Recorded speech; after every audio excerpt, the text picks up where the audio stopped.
नमस्कार, happy morning, healthy morning, happy new year 2025। 2024 वर्ष संपन्न हो गया है और नव वर्ष 2025 अब हमारे बीच है। तो happy new year, new wishes के साथ डीडी मॉर्निंग शो में आपका स्वागत है। मैं हूं अमित और मैं हूं भावना। 2024 में क्या आपने नोट किया कि हम हर फ्राइडे आपके साथ जुड़े? तो सबसे पहले व्यूअर्स का आभार व्यक्त करते हैं। और जब लोकतंत्र का पर्व आया 18वीं लोकसभा, तो हमने मिलकर कहा वोट फॉर श्योर। और चाहे रामलला की प्रतिमा की प्राण प्रतिष्ठा हो या फिर विविधताओं से भरे तीज त्योहार, हमने सब साथ मिलकर मनाए। और भारत की इतनी उपलब्धियां थी जो हमने आपके साथ साझा की। 23 अगस्त 2024 आया तो हम सब ने मिलकर मनाया पहला राष्ट्रीय अंतरिक्ष दिवस। और अमित, जब 1 जुलाई आया तो नए कानून लागू हुए, उसके प्रति भी हमने लगातार अपने व्यूअर्स को सजग किया। फिर चाहे रिपब्लिक डे हो, वुमेन्स डे हो, योगा डे हो, बहुत से ऐसे दिवस थे जो फ्राइडे को पड़े और हमने मिलकर मनाए। और इसीलिए हम एक बार फिर से अपने व्यूअर्स को थैंक यू कहना चाहेंगे कि आपका सहयोग हमारे साथ रहा। आप सभी का आभार। तो अमित, क्यों ना उन बीते पलों को फिर से ताज़ा किया जाए? बिल्कुल, यादों के झरोकों से आइए, प्रस्तुत है फ्राइडे फ्लैशबैक 2024। मेरे राम सबसे बड़ा तेरा नाम। So he deserves to wear something which is glittery, something which is authentic, something which is pure. स्वयं और समाज के लिए योग, ये इस बार की थीम है। नवरात्रि की आप सभी को हार्दिक शुभकामनाएं। Different music have different impact on different brains. Happy National Space Day. Space can always throw you some surprises. इतने सारे रंग। होली उत्साह का त्योहार है। आज की तारीख 8 मार्च, जो कि हर साल अंतर्राष्ट्रीय महिला दिवस के रूप में मनाई जाती है। शिव शंकर शंभो भोले भंडारी। तो महिला शक्ति का दिन जो होता है सिर्फ 8 मार्च नहीं होता है, हर दिन होता है।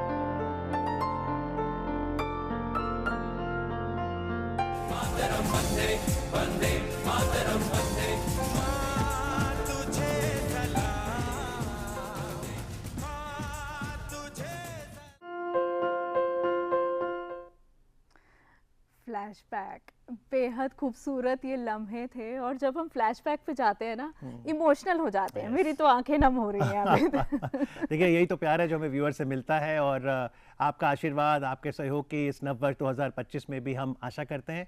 चलिए, जैसे कि परंपरा है फ्राइडे शो की, शुरुआत करते हैं सुविचार के साथ।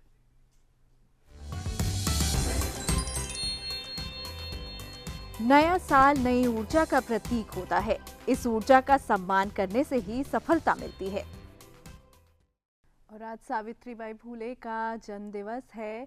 आपको बता दें कि वो देश की अमित सबसे पहली शिक्षिका मानी जाती हैं। वो एक कवित्री भी थी और उनका बहुत स्ट्रगल भरा जीवन रहा है। अपने लिए ही नहीं, उन्होंने बाकी महिलाओं के लिए बहुत कुछ किया। महिलाओं की शिक्षा के लिए उन्होंने आवाज़ उठाई। और उनकी लाइफ से जुड़ा एक किस्सा मैं आपको बताती हूँ।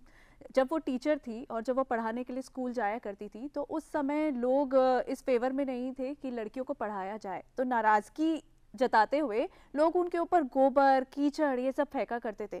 तो वो अपने साथ एक थैला रखती थी और उसमें हमेशा एक साड़ी होती थी उनके पास एक्स्ट्रा, ताकि अगर लोग उनके ऊपर कीचड़ और वो गोबर फेंकेंगे तो वो स्कूल जाकर वापस अपनी साड़ी बदल सकती हैं। तो आप ये देखिए, निष्ठा काम के प्रति, और जो उन्होंने निष्ठा की है ना कि मुझे बदलाव लाना है, उन्होंने वो बदलाव लाया। जी, और इसीलिए आज उनकी जयंती पर इस ज्ञान ज्योति, क्रांति ज्योति, महान समाज सेविका सावित्रीबाई फुले जी को हम सादर नमन करते हैं।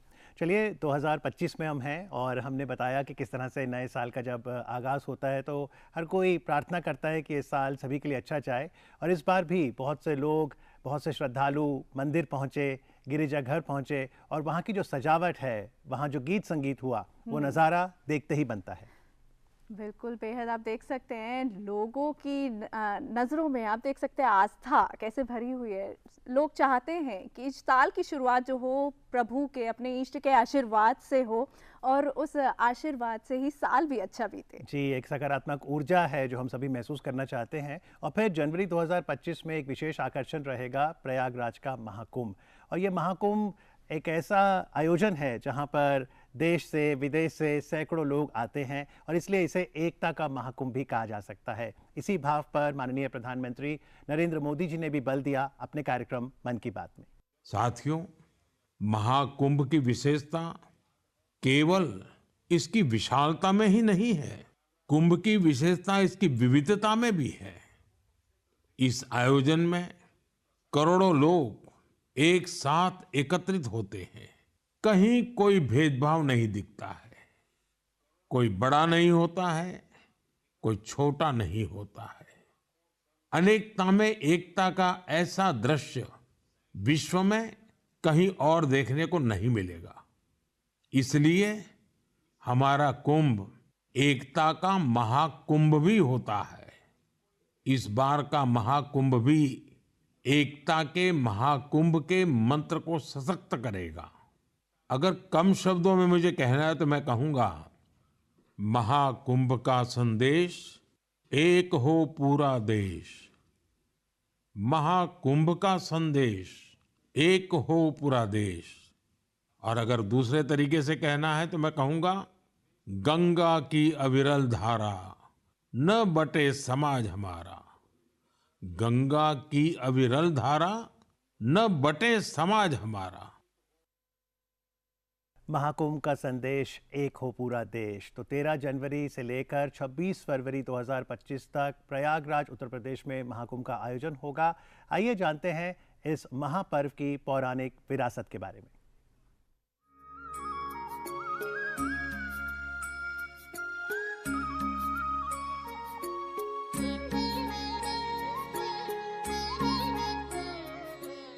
कुंभ मेला भारत की संस्कृति और धार्मिक विरासत का एक अनमोल खजाना है। ये विश्व का सबसे बड़ा धार्मिक समागम है। कुंभ मेला एक ऐसा पर्व है जो भारत की आस्था, संस्कृति और विविधता को दर्शाता है।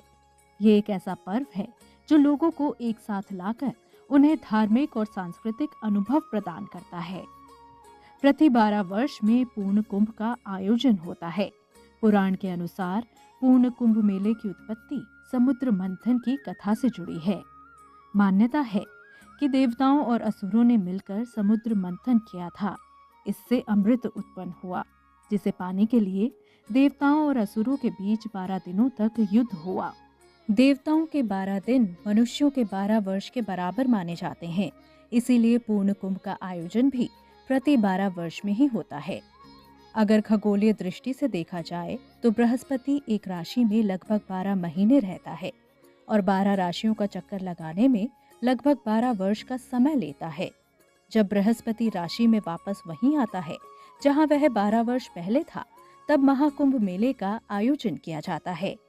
इन ग्रहों की स्थिति भी कुंभ मेले के आयोजन में महत्वपूर्ण भूमिका निभाती है। जब ये ग्रह एक विशेष स्थिति में होते हैं, तब कुंभ मेला आयोजित किया जाता है।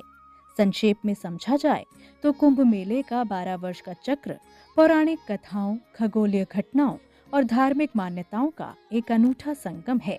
ये एक ऐसा पर्व है जो भारत की आस्था, संस्कृति और विविधता को दर्शाता है।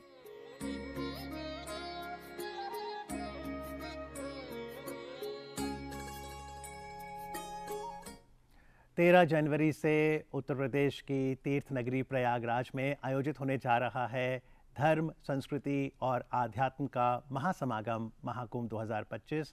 और इस महापर्व की विशेषता पर प्रकाश डालने के लिए डीडी मॉर्निंग शो में हमारे साथ हैं आचार्य प्रतिष्ठा जी। नमस्कार, सुप्रभात। धन्यवाद। नववर्ष की आपको शुभकामनाएं। बहुत बहुत शुभकामनाएं आप सभी को। तो प्रतिष्ठा जी, आप क्यों कहती हैं कि महाकुंभ का ये महापर्व स्वास्थ्य का पर्व है? हाँ, देखिए, कुंभ की कहानी तो आप सबने देख ही ली। और जब 14 रत्न मंथन से निकले, मंथन का अर्थ होता है चिंतन, है ना। जब हम चिंतन करते हैं किसी चीज़ का, वहाँ मंथन घटित होता है और वहाँ से कुछ अच्छा उत्पन्न होता है।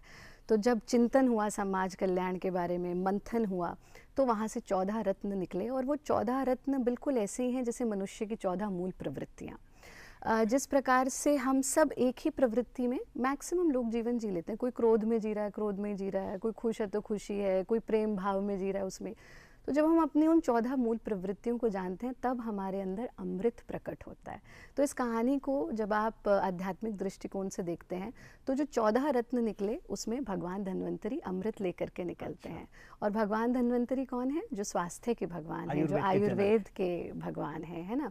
और अमृत का अर्थ ही है स्वास्थ्य, क्योंकि अगर आप स्वस्थ नहीं हैं तो जीवन में, और स्वस्थ सिर्फ शरीर से नहीं हम होते हैं, हम मन से स्वस्थ होते हैं। हमारी आत्म उन्नति कितनी हो रही है। फिर उसके बाद अमृत की अभिलाषा तो सभी को है ना। तो जब युद्ध हुआ तो वो 4 जगह जो छल का और अमृत कभी नाश नहीं होता उसका, तो वो जो हमारे 4 स्थान है वो कुंभ के स्थान बने। अब यहाँ बहुत महत्वपूर्ण चीज़ आ जाती है कि कुंभ जो है वो सिर्फ एक धार्मिक मेला ही नहीं है, क्योंकि हम तो धारित्यर्थे ही धर्मों की संस्कृति के हैं ना। प्रधानमंत्री जी ने इतनी सुंदर बात कही कि ये एकता का महाकुंभ है, क्योंकि आप ही वो संस्कृति हैं जो सर्वे भवन्तु की सुखिनः की संस्कृति है, जो वसुधैव कुटुंबकम की संस्कृति है, जो यत्र विश्वम भवत्येक नीडम की संस्कृति है। आपने कभी जीवन में अमित जी ये प्रार्थना नहीं करी होगी अहम भवन्तु सुखिनः, है ना, बचपन से नहीं। आप बचपन से एक ही प्रार्थना कर रहे हैं, आप उसी संस्कृति के हैं। तो कुंभ आज भी उतना ही रेलेवेंट है, इसीलिए यूनेस्को ने उसको एज एक इंटेंजिबल कल्चरल हेरिटेज के रूप में माना। और विश्व भर से लोग आते हैं। और पिछली बार तो हमने देखा कि 70 से ज़्यादा देशों के प्रमुख अपना अपना झंडा लेकर के पहुँचे। प्रयागराज में ये हो रहा है इस बार, जो त्रिवेणी का स्थान है। और त्रिवेणी जो है ना वो गंगा यमुना सरस्वती के साथ साथ ईड़ा पिंगला सुषुम्ना। तो हम आज्ञा चक्र को भी त्रिवेणी का जो मानव शरीर की संरचना है उनकी 3 नाड़ियों का संगम, तभी तो संगम है ना। और इसीलिए प्रयागराज के कुंभ को प्रयाग के लिए कहा गया कि सबसे बड़ा तीर्थ है। अगर आप वहाँ पहुँच जाते हैं तो समझिए कि आपका जीवन जो है वो धन्य हो गया। आचार्य जी, जैसे कुंभ आस्था, विश्वास और संस्कृति का प्रतीक है, साथ ही निष्ठा का भी प्रतीक है। तो कुंभ हमें निष्ठावान बनाने के लिए कैसे सिखाता है महाकुंभ? बिल्कुल, देखिए सबसे महत्वपूर्ण चीज़ ये है जीवन में कि हम अपनी जड़ों को ना भूलें। आप देखिए आज हमारे पास बच्चों के पेरेंट्स बच्चों को लेके आते हैं कि बच्चे में कॉन्फिडेंस नहीं है। क्यों? क्योंकि उसे अपनी जड़ों के बारे में नहीं पता।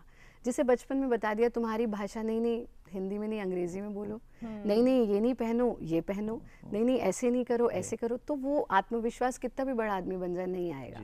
कुंभ एक ऐसा समय है जहाँ प्रत्येक व्यक्ति, और हम तो आपके कार्यक्रम के माध्यम से आह्वान करना चाहेंगे कि सभी को वहाँ अवश्य पहुँचना चाहिए, क्योंकि ये आपको आपकी जड़ों से जोड़ता है। और जब आप जड़ों से जुड़ते हैं तब आपके भीतर निष्ठा उत्पन्न होती है। और आपकी संस्कृति प्रश्न विहीन संस्कृति कभी नहीं रही, वहाँ तो प्रश्न है, आप जिज्ञासा कीजिए। और कुंभ तो स्थान ही वही है, क्योंकि हम अद्वैत की संस्कृति के हैं। और अद्वैत तक पहुंचने के लिए जो माध्यम लिया कि कंकर कंकर शंकर, आप में भी परमात्मा का वास है, आप में भी, हम उसको एक्नॉलेज करते हैं।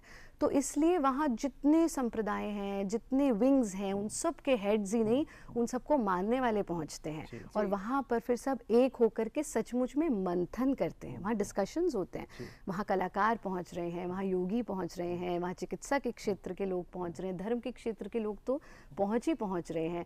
तो एक बहुत बड़ा समागम जहाँ विभिन्न विषयों पर चिंतन और मंथन हो, तो वहाँ पहुँचकर तो निष्ठा अपने आप जागृत हो। तो भारतीय सभ्यता और संस्कृति का एक बहुत बड़ा आयोजन है महाकुंभ। और जब हम इसमें परंपराओं की बात करते हैं तो अक्सर पवित्र स्नान की बात होती है। इस बार भी 45 दिनों में 6 ऐसी तारीख हैं, 13 जनवरी लोहड़ी, 14 जनवरी मकर संक्रांति, 29 जनवरी, और ऐसे ही फिर जो अंतिम तिथि है 26 फरवरी महाशिवरात्रि। तो हम ये शाही स्नान, पवित्र स्नान को कैसे समझें? देखिए, इस जीवन में सबसे प्यारा स्नान तो होता है भीतर का स्नान, है ना, वो बहुत महत्वपूर्ण है। लेकिन हमारी जितनी, आप विश्व भर में देख लीजिए, सिविलाइजेशन हमेशा नदियों के किनारे पर ही घटित हुई है। आज आप सारस्वत ब्राह्मण कौन, जो सरस्वती नदी के तरफ से निकले, जो सिंध नदी से निकले, वो ये हो गए। तो इस तरह से नदियों के पास ही हमारी सिविलाइजेशन बनी। तो ये जो कुंभ का स्नान है, इसमें हमारी कुछ प्रिलिमिनरी यानी जैसे आपने देखा कि हमारे जो ग्रहों की चलन है वो इस प्रकार का बनता है कि उसके लिए ये भी कहा गया कि अगर प्रयागराज में आप कुंभ का स्नान करते हैं जो 12 साल बाद, और इस बार तो 12 के भी 12, इसीलिए उसे महाकुंभ कह रहे हैं हम, 144 ईयर्स। तो उस स्नान के लिए कहा गया कि हजारों अश्वमेघ, ये शास्त्र कहते हैं, हजारों अश्वमेघ यज्ञों से भी जो आप नहीं प्राप्त कर सकते वो इस कुंभ में अगर आप 3 बार स्नान करते हैं, और उसके समय है जो संध्या काल है। अच्छा, अब संध्या काल भी महत्वपूर्ण है, दिस इज ऑल साइंस। हमारे 2 हार्मोन्स होते हैं, मेलाटोनिन, कॉर्टिसोल। तो जब रात्रि जा रही है प्रातः आ रही है, जब प्रातः जा रहा है रात्रि आ रही है, सांझ हो गई, तब हमारे दोनों हार्मोन्स इक्वल होते हैं। उस समय जब हम ये स्नान लेते हैं, जिसे हम धार्मिक भाषा में संध्या काल कह देते हैं, तो वहाँ पर आपके तन के साथ साथ मन पवित्र होता है और रोग मुक्ति होती है। तो इसलिए फिर अनेक पवित्र, वो तो सबसे पवित्र है। फिर शाही स्नान इज लाइक एन इनॉग्रेशन, कि जो हमारे अलग अलग विंग्स हैं, उनके हेड्स हैं, वो स्नान कर रहे हैं। कोई भी आप देखिए ना, राम मंदिर हुआ, प्रधानमंत्री जी पहुंचे वहाँ पर, तो आप यहाँ पर भी मुझे ये कहते हुए गर्व की अनुभूति होती है, सिर्फ भारतीय ही नहीं, विदेशों से कितनी बड़ी संख्या में लोग आ रहे हैं। फिर नेता, अभिनेता, राजनेता, हाँ, कलाकार और हर प्रकार के लोग पहुंचकर वहाँ, और हम कहेंगे ज़रूर पहुँचे, ये आपकी सांस्कृतिक विरासत है। जी बिल्कुल, भारी मात्रा में, भारी संख्या में श्रद्धालु आते हैं महाकुंभ में, आस्था की डुबकी लगाते हैं। लेकिन जब हम स्नान की बात कर रहे हैं कि पाप और पुण्य से इसको हम जोड़ रहे हैं, साथ ही दान के साथ इसका क्या संबंध है? दान तो आपकी संस्कृति का एक अभिन्न अंग है, और दान हमें अहंकार मुक्त बनाता है। और दान क्या देंगे, जो है वही तो देंगे ना। कभी कभी कोई कहता है मैंने सब त्याग दिया, जिस पे कुछ है ही नहीं वो त्यागेगा क्या? तो कुछ त्यागने के लिए पहले कुछ होना ज़रूरी है। तो दान के लिए कहा गया कि हमें अपने जीवन में जो भी कुछ अर्जित किया है उसका 10% दान अवश्य करना चाहिए। अब हम दान को अक्सर धन से समझते हैं, मतलब वेल्थ का दान नहीं, आप अपने ज्ञान का दान दे रहे हैं ना, ये भी तो दान ही है। मतलब मेरा जो कुछ मैंने ज्ञान प्राप्त किया उसका 10% मैं फ्री ऑफ कॉस्ट उन लोगों तक पहुंचाऊं जो उसे अफोर्ड नहीं कर सकते। इसी प्रकार से दान कई प्रकार के हैं। यज्ञ को सबसे बड़ा दान कहा गया क्योंकि वो गुप्त दान है, वहाँ पर आप बिना बताए दे रहे हैं। गुप्त दान क्यों महत्वपूर्ण है? एक है मैं सेल्फी ले रहा हूँ, इधर दान दे रहा हूँ, वो तो मेरे अंदर अहंकार जगाएगा। गुप्त दान मेरे भीतर अहंकार मुक्त करता है। इसलिए दान की परंपरा, और सिर्फ कुंभ में ही नहीं, आपका जन्म दिवस है, एनिवर्सरी है, गुड डेज हैं, हमें दान अवश्य करना चाहिए। बिल्कुल। चलते चलते देखिए, क्योंकि सैकड़ों लोग प्रयागराज पहुंचेंगे तो बहुत ज़रूरी है कि हम लोग योगदान दें स्वच्छता के लिए, और इसलिए इसे स्वच्छ महाकुंभ, हरित महाकुंभ, इस बार एक डोम सिटी का भी वहाँ पे निर्माण किया गया है। लेकिन जो लोग नहीं जा पा रहे घर बैठे, वो क्या कर सकते हैं? हाँ, पहली बात तो हम ये कहेंगे, कोशिश करें कि सब पहुँचें, ये महत्वपूर्ण है, ये आह्वान करना चाहेंगे। और सरकार इतने अच्छे अरेंजमेंट्स कर रही है, अगर 12 साल बाद कोई चीज़ आती है हम उसका भी आनंद नहीं ले पाए तो फिर कल तो किसी ने नहीं देखा, तो जितना समय है उसको देखना चाहिए। पर जो घर पर भी हैं वो भी कम से कम, आज का तो मनुष्य घर पे भी स्नान करना भूल चुका है, और ये बहुत ठंड लग रही है तो कम से कम अगर आप घर पर भी हैं तो कुछ प्रकार के यज्ञ होते हैं बहुत सरल, वो करें। वो भी नहीं कर सकते, दिया बत्ती करें, जाप अवश्य करें उन दिनों में, और बहुत महत्वपूर्ण है कि स्नान अवश्य करें, दिन में 3 बार नहीं तो कम से कम प्रातः काल उठ करके स्नान अवश्य करें। और ओमकार का जाप, क्योंकि ओम इति एकाक्षरः ब्रह्म, उससे बड़ा जाप कोई नहीं है। ओमकार का जाप सब लोग ज़रूर इस अवधि में, अगर नहीं भी पहुंच पा रहे तो भी करें, और ध्यान योगाभ्यास अनिवार्य रूप से करें। और इसलिए शायद आज का दिन 3 जनवरी international day of body mind soul कहा जाता है। इन तीनों का समागम आप प्रयागराज महाकुंभ में देखेंगे। आशा है कि आपको इसकी विशेषता पता लगी और आप अपने अपने तरीके से इस महाकुंभ से ज़रूर जुड़ेंगे। आज कार्यक्रम में आके इसकी पौराणिक विरासत पर बातचीत करने के लिए आचार्य प्रतिष्ठा जी, आपका बहुत बहुत आभार। धन्यवाद। Thank you.